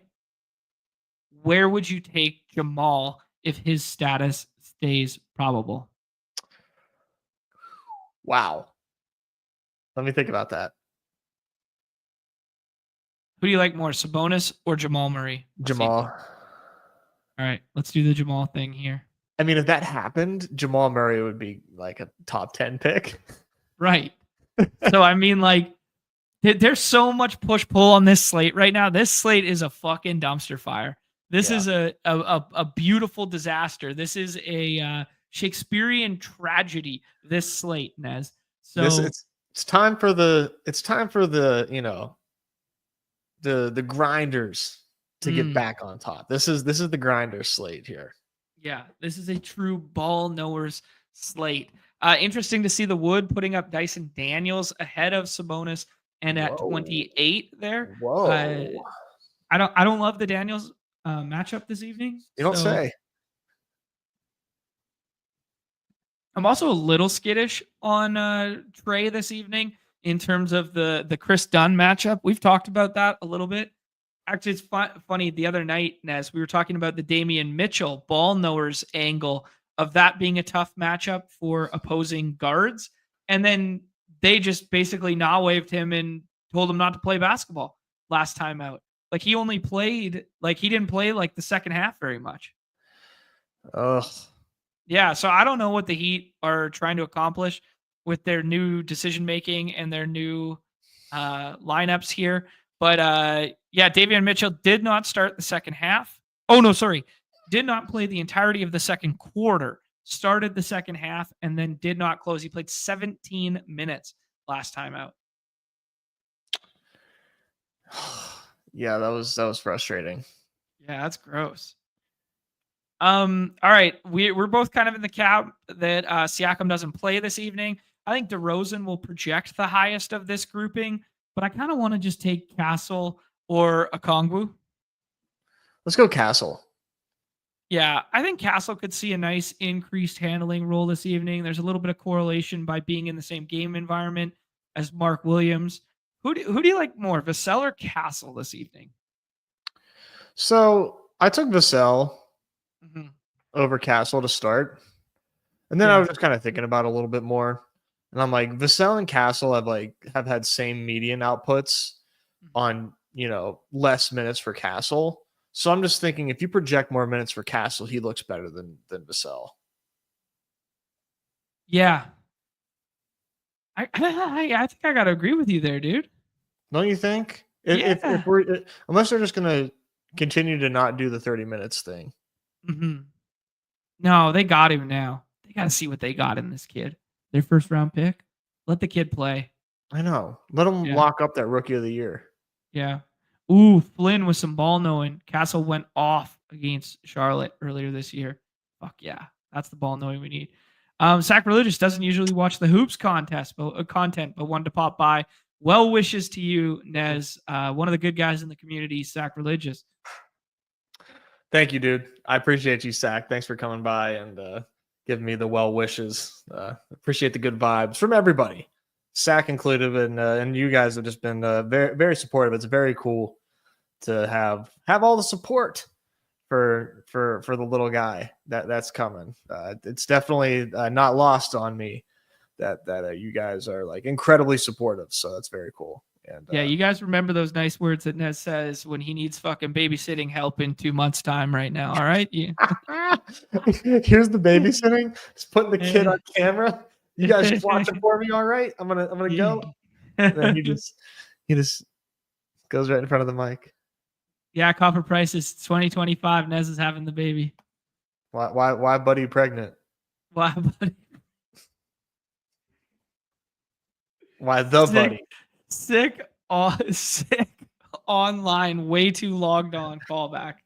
The Sabino saying that the Castle Fantasy Points pick'em is 33.75. Interesting. What if it went higher? What if it went way higher? What if it went higher? What if he went to like 50? No, 60. Nice.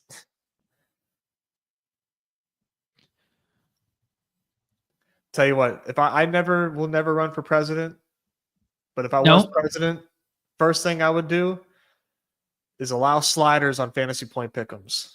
Ooh. First thing I would enact. Yeah, that's a fun one.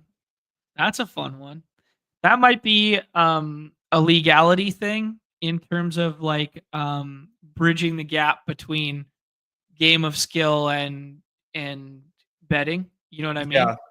I don't know how that works state by state, but yeah, that would be a really fun one. Being able to slide. It's probably just like so impossible to multiply. Right. Yeah, that's a good point because we see mean projection of fantasy get smashed every single night, right? So whether it's one way or the other. So the ability to slide is introducing some like insane variance. Because like what's a 90 burger like that game from Joker worth in a slide? You should be able to do it. It's probably only like 3x, but in our minds it'd be like, yeah, that's a fucking 12xer, baby. Like we got the Tatum decision here, Nez. Do you like it or do you like somebody else available on the board? I just take Tatum at 5. Okay. It's not what the field is doing. I'm over the field on Tatum by taking him at 5. But it's what I'm doing. Okay. Sounds good. Melo going at 4 there, right behind Bridges. So people are really into the Charlotte side of that ball game this evening from a fantasy standpoint. Trae Young goes at 6. I think that's a little bit of the norm right now. And then there's kind of like a decision here. You were talking about ranking these next guys in reverse order. He flips the board and takes Hallie there. Who do you like, Nez? Sengun, Mobley, or Zubac? I do like Mobley the most here. All right, let's do it. I'm coming around on that. I think Sengun will project the best of that. We've talked about the ball knowers dynamic with Sengun. a little bit in like the way in which they run their offense and how the rebounding opportunities. But the fact that Amon's not there right now, and yeah, I don't know. I'm a little scared. Obviously, back to back potential here, and they could blow the doors off the Mavs, and he only plays 28 minutes. I am a little scared of that potential, especially when the Mavs don't have like opposing big body fives to contest with him. But yeah, because like from a per minute standpoint, I don't think Sangoon has 50 in like 28 minutes in his bag right now. Mm-hmm. Yeah. No, I don't think so either. Especially when you got to contend with Jalen Green, who's going to chuck. Yeah. It's a good point, man. Yeah, I Maybe mean, I gotta Sengun, chill. I like Sengun too. Like on in a vacuum, if I was drafting cash today, I would probably I might take Sengun ahead of those guys because I think Sengun's safe. Do Yeah. like him from a median standpoint for sure. Yeah. Sounds good to me.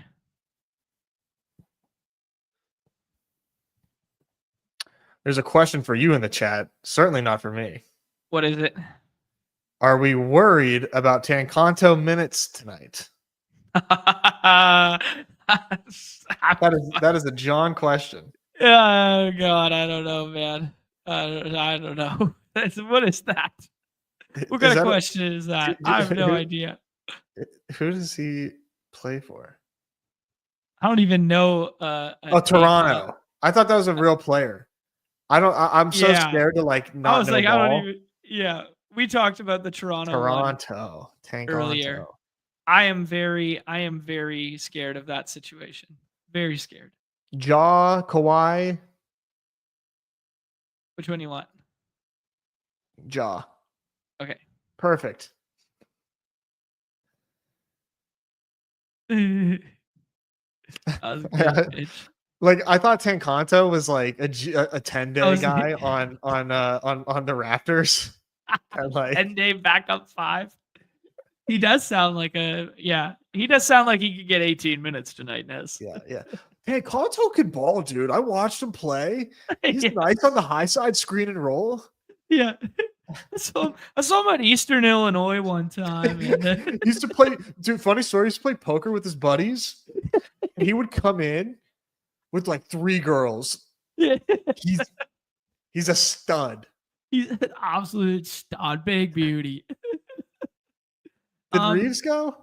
Let's say Garland. Yeah, Reeves went at 13 in this one. So the hashtag models, red guy donkey 10 is pushing up those guys. So that might be the new norm going forward. I won't be chasing him up the board that high. I still prefer Garland this evening. Absolutely. Yeah. You thought he was a new Japanese pitcher. That's good. Oh, that he would be sick. We worried about Lucas minutes tonight. Have you been drafting Sasaki in the dinger? Roki? Yeah. I've started mixing him in a little bit more. Yeah. I've been taking him, here and then. But I am really scared of the Dodgers rotation. Like, I don't think anyone on that team, I don't think anyone on the Dodgers surpasses 130 innings this year. Not one pitcher on that staff. I can understand it, but like I'm taking Sasaki. I'm taking so much Sasaki. It's fun. It's just fun to do. Like you weren't here yesterday, obviously, but we had our baseball alumni IRL dudes drafting dingers part 2 draft. So the other night was dingers only, and it was kind of like the more lax crowd. And then last night was the hardos and the sickos. We do a keeper league, a dynasty league, and an AL only league. And we did the keepers one last night there, and I just said I'm taking only fun guys, and I'm just having fun, and I'm taking all the fun dudes. And I took Roki in like the 7th round. I took Trout in the 6th round. I took like nothing but just fun dudes, like I just was scrolling all over the place. And those are the kind of leagues where it's like you can add and drop, and you got IL spots that I would be jamming my bags with rookie stuff. Yeah, I'm just like thinking that rotation is going to get thin at some point, and he's I think he's better than Yoshi. So, ooh, spicy. Yeah, So I'm like, all right, well, let's rank them that way. And I did. Now I just draft a lot. Yeah, that checks out. Nez, we're staring at all the Q tags. I don't really want to pair JB with Me Tatum. neither. Vassell kind of stands out to me, but we could start scrolling here, man. Like, there's gonna be tons of plays available. We could do like Jalen Green plus Castle. We could do Let's do Vassell. Jalen Green. Let's do Jalen Green. All right. Jalen Green just feels like a guy who could play 31 minutes tonight and just be like, here's a 40 burger, here's a 45 burger versus Dallas, and just be like, that's such a Jalen Green I spot to know. cook. I Such a know. I Jalen can Green feel spot. it in my bones. Yeah. I'm thinking we got some options here, but yeah. Tuna asking if it's wrong to pair Paulo and Franz this evening. I don't like it in a pace down game with the lowest total on the slate on a back to back. Is it wrong? No. Will it age better if Cole Anthony is out again? Yes. So yeah, there's a lot of push pull as to why that would be good and or bad. But if Cole Anthony gets ruled out again, they're both going to move up in terms of projection, even though it is probably the grossest game on the slate to get to. I wanted DeRozan. So, dude, I was thinking about that. What if we do Vassell here? I'm good with it. Yeah, Just like, it might mix be. and match. Yeah, it might be a little chalky here. I think Vassell. If I haven't looked at my exposures yet. If I look at my exposures, I think Vassell's my highest owned right now because I was taking him ahead of Castle prior to us talking. I'll mix in some more Castle later, but I was taking him in the 6th round damn near every single time this morning. Yeah. There's a Tatum, Mobley, Morant, Garland. So, stacking up that game environment as we were hitting on earlier. And then Jalen Green as leverage off of the Sengun stuff going early there. And then Vassell is the guy you need in the 6th round. Kind of a fun team there. Nez. Oh, Ty Jerome. There we go. Somebody's scrolling. Yeah, somebody's fucking scrolling out here. It's got some stones. There we go. What is that guy's name? Apologies, BH Noop. Was woefully unfamiliar with your game. That is impressive stuff. I was not familiar with your game. Nez, let's hop on over to the Pick'em lobbies here. Evergreen reminder that the Unabated projections are not out yet, so I will post a certified ball knowers entry in the Discord in about 45 minutes time there. But is there anything that is popping for you currently that you're interested in getting on here as I look at the market-based projections on Unabated? Well, I do think that I do think the Reeves lowers are pretty solid. Okay. Let's see what we're working with right now. As much as the hashtag models want us to push him up, do you have a favorite? That 37.5 or no fantasy points? That 37.5. I'm about that. Or do you prefer the I think we got to go lower there. Which do you prefer out of points and PRA? I kind of think PRA. Okay. That sounds good to me. Okay. I'm fine with that one. I'm looking at that we're getting the sliders mixed in again. Damn. Yeah, so guys, if you're using the Unabated Edge tool, there is a little hiccup right now with just the sliders are getting baked in. So we're seeing like super high margins on things that slide. Don't get fooled by it. It's yeah. Anyways, it's it should be somewhat common sense when you see it that yes. Yeah, that there's something going on, but they are aware. Yeah. They're working on that for us. Yeah. I'm seeing a little bit of a Wiggins lower on the points here. We are getting docked ever so slightly, but Boston obviously being a tough matchup, front end back to back. And yeah, I'm seeing a little bit popping there, Nez. Is that one that you'd be interested in? Yeah. Let's. I mean, it's just 0.94. We can tack that on. I think we're kind of both in lockstep of liking some Castle stuff this evening. I'm seeing a little bit of love out here for this rebounds and assists number. It is a little bit docked, but I'm seeing some love in the edge tool for that one. All That right, gets us to like a 5xer. throw that in there. Yeah. There's a profit boost available for my puck guys this evening. NHL only 30% there, so check that one out. You know what, Nez? I'm just gonna run this one as our first one here. Just a Okay. little clean 5xer of 2 lowers and a higher that we are currently liking. And then we can run it back and add 2 more to it, or we can mix and match some other plays that you're feeling as well. I kind of took a little bit of the lead on that one once I was messing around with the tool here. But is there anything else that you're seeing that you're liking? I do like. I mean, the cabs are pretty pricey, but I do like their ceilings if we're looking for Okay. hires here. Okay. Let's look at that game in general. Um, wow, Mobley PRA lower than Reeves's PRA right now. Wow. Hmm. Yeah, I think I like Mobley just like fantasy points. I know it's high. We don't have to do it, but I do. That is one that I do. I just want to Ooh, find a way to 44. get to this game because I just think it's going to be so sick. We talked about Ty Um, Jerome. Let's do the Ty. Do you want to do a Ty Jerome slide, or are we not? We're not sliding right now. no, I'm down to slide. You want me to take? Let's leave the Reeves one in. Let's All take right. these two out, and then let's get a Ty Jerome slide going. What do you Okay. like about Ty Jerome? Um. Well, we can slide either points or points, rebounds, and assists. Um, let me look at Ty Jerome here. I was going to say 29.5 for 2.5. For the PRA? Yeah.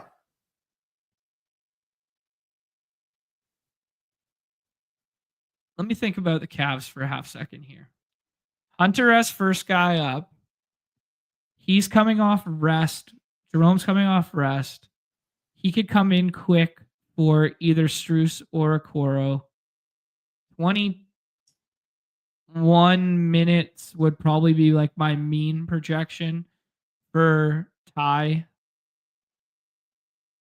It's probably better for him if JJJ is out or in. In and they play small with the second unit, like Jay Huff and stuff. Okay, yeah. All right. Let's do it. Just thinking out loud here. Okay, Ty Jerome in there with a little multiplier, Reeves with the lower. Do you want to just run it, those two, or do you want to add something else? We could just run these two here and then finish with one more.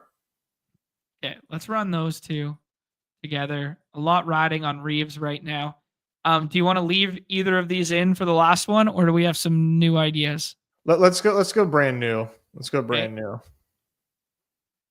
Harden triple double in the chat. Oh. What's the Harden triple double look like? If it's like north of 8, probably going to be like 6.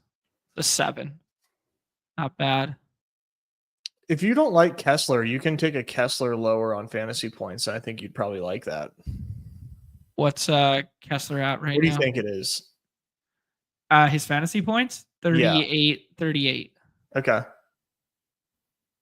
41? Yeah, I'd take a lower on that. All right. Dude, let's do this. Let's play this game. Let's do the Toronto tank off. Toronto doesn't play their guys. Kessler doesn't play full. And we just take the lowers.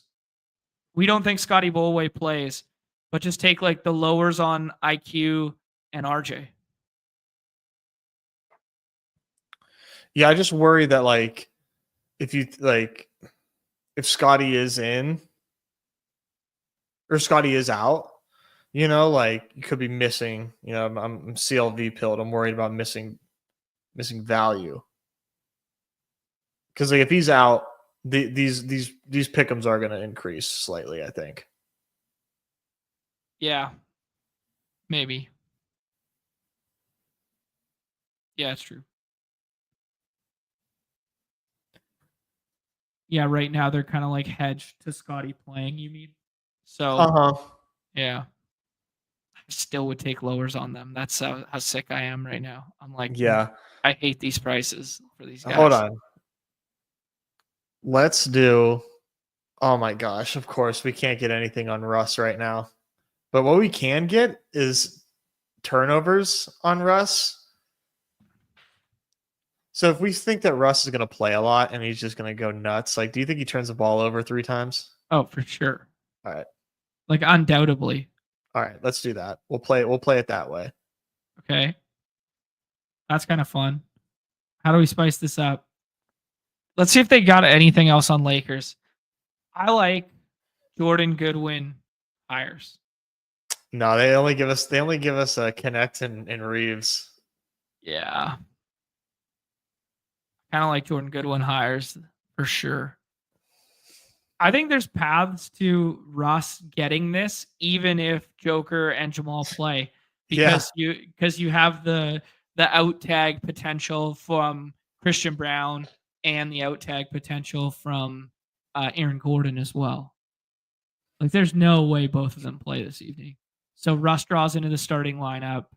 Yeah, I'm about it.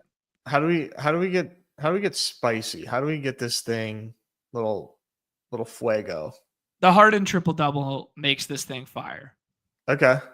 Like, the Harden triple double takes this thing to like 13x. We lower the unit size by 1, and we just like shoot the moon. Like, that's how we get. This is how we have fun. Like, we get this up to 42. We put that in. 25 gets you 1,000. All right. That's how we have some fucking fun around here. It's gonna be so painstakingly sick that Walker Kessler is like the reason we lose this one. Like, Kessler plays like 31 minutes. Could you imagine getting this thesis home, and then it's all just my fucking pig-headed, narrow-minded, bad brain that was just like, Walker Kessler can't fucking play full minutes tonight. Fuck that, man. They're tanking. And like, he just goes out and plays 31 and shoves it down my throat for 58 fantasy points again. Well, you can put insurance on this for $1 if you reuse it and then just hit the Walker Kessler higher for $1, and it's okay. Hold on. This is what we're gonna do. We're running it twice. Harden, Reeves on that lower. I actually think I almost prefer the lower points on Reeves, but yeah, he's got to get shots up tonight. And then Russell Westbrook turns it over 3 times. We run it again with Reeves in there. Same payout. There we go. All right. I mean, Harden getting a triple-double the way he's been playing recently against ATL, like, he has to deal with the Great Barrier Thief. Like, he has to deal with the Dyson Daniels jail treatment. But that being said, yeah, maybe that limits his scoring ceiling. He can do everything else. Dyson Daniels is the back tap merchant. Oh, you heard it here first. He is less lazy LaMelo Ball who just swipes at the backside and actually hits the ball instead of getting lazy fouls. Oh, buddy. I'm not afraid to say it. I'm not afraid to say it. Nez going out with a bang. All right, guys, drop some names in the comments there for Nez to name his baby. We're all rooting for you guys, dude. Best of luck. Hope everything goes swimmingly for you guys. Very excited for both you and Bria. Guys, do us a favor, hit that like, hit that subscribe notification bell for Nez. Wish him good luck. Big shout outs to the community today, Nez. We had a whole bunch of gifted memberships today. We're going to make good on those next week. I'm going to be running this solo ship, and I'm going to be fucking committed, dude. Multiple paywall streams next week for the people. We got Alan gifting out 5. We got Ashton gifting out 5. And then we got AMAC gifting out 25. So what is that? 35 new membies. Welcome to the Badge Brigade. Much love to those members who did that for us today, and we will make good on it next week for you guys.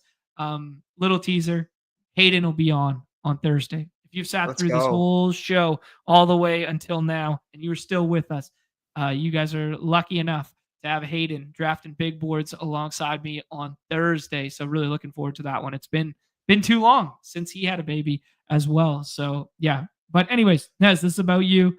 Very excited for you. Parting words for the people, my friend. Hold it down while I'm gone. Show John some love. He's gonna need the support. He's gonna need somebody to fill the void of me being here. So, if he rambles too long about the fourth guy on the Hawks bench while I'm gone, just hit him. I don't know. Do I have an emote in here? Is there? Yeah. Yeah, hit him with the Nez emote if John's talking your ear off about a guy that will never see the light of day in an underdog draft. But no, rattling off Mo Gay. Mo Gay, here we go, baby. He's gonna play 18 minutes tonight. Just stop him. No, I just, again, everybody's so nice and supportive, and it's very cool. Not lost on me that you guys are the greatest. You guys seriously, pound for pound, best community online, bar none. So I appreciate you guys, and I'll keep you posted. Love it, dude. Yeah, look forward to the updates. Best of luck to you guys, man. Guest host Numi. Ooh, maybe there's an idea. Run it back there. Who knows? We will see here. Got some irons in the fire, as the kids might say. Best of luck in the hoops streets tonight. Hopefully we get those pick'ems home with the community. Everybody's favorite time of the show. The end. Peace.